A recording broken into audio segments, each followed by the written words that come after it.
आज मैं पूष मास के शुक्ल पक्ष की पुत्रदधा एकादशी की कथा सुना रहे हैं। जो कहते हैं ये पूष मास के शुक्ल पक्ष की पुत्रदधा एकादशी का व्रत रखता है उसे पुत्र प्राप्ति होती है। जिनके पुत्र नहीं हैं वह व्यक्ति यह व्रत अवश्य रखे और रात्रि जागरण करे। इस व्रत को भगवान विष्णु की पूजा की जाती है और रात्रि में हरि कीर्तन करके जागरण करिए, आपको अवश्य फल मिलेगी।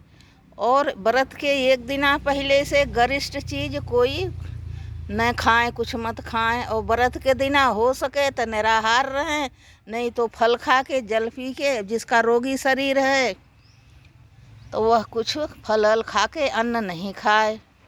और दूसरे दिन दान पुण्य करके तभी इसका पारण करे।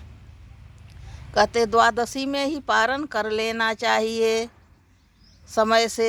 एक राजा थे, उनके पुत्र नहीं था सुतीक्षण, और वह पुत्र के लिए बहुत दुखी रहते थे, बहुत दान पुण्य करते थे, बहुत कुछ किया, लेकिन पुत्र प्राप्त नहीं हुआ। वह धर्मपालक प्रजापालक अति कुशल राजा थे। एक दिन उन्होंने दुखी होकर घर से निकल दिया और एक जंगल में गए। और वहाँ जाते जाते उन्हें बहुत प्यास लग आई। राजा को पानी न मिला और ढूंढते ढूंढते बहुत दूर तक वन में निकल गए। वहाँ एक सरोवर दिखा जिसमें सभी ऋषि मुनि स्नान कर रहे थे। राजा को यह देख राजा भी उस किनारे जाके सरोवर के खड़े हो गए। सबके स्नान करते देखकर राजा ने पूछा कि भाई यह यहाँ स्नान करने से क्या फल है। तब ऋषियों ने बताया यह सरोवर है और आज एकादशी है।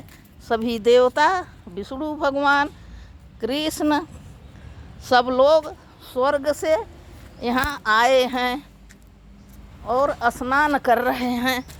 आज के दिन स्नान करके व्रत करके जो कुछ इच्छा रखो वह भगवान पूर्ण करते हैं। तो राजा ने कहा कि हे महेश्वर, मुझे कोई संतान नहीं है, आप मुझे संतान का वरदान दे सकते का मैं भी यह व्रत रखूँगा।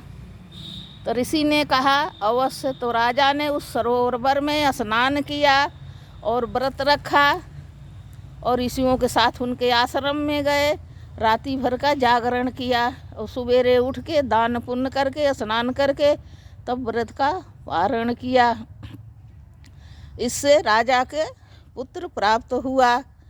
तब से यह बड़े सभी लोग एकादशी करने लगे और इस एकादशी का नाम पुत्रदधा एकादशी पड़ता। वैसे तो साल में 24 एकादशी होती हैं। जिस साल पुरुषोत्तम का महीना लगता है उस साल 2 एकादशी एक्स्ट्रा हो जाती हैं, 26 हो जाती हैं।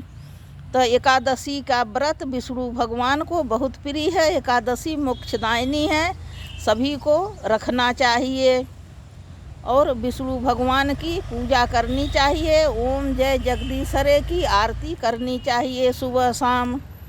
और किसी की चुगली निंदा न करें, सात्विक भोजन करें और राम का नाम लें। यही अपने ध्यान में अच्छा काम पूर्ण करें जिससे तुम्हारा उद्धार होगा, स्वर्ग की प्राप्ति होगी। चुगली करने से अधिक पाप बढ़ता है। ये मेरे प्रिय भक्तों, आप लोगों को पसंद आई हो तो मेरे सास बहू चैनल को लाइक कीजिए, सब्सक्राइब कीजिए।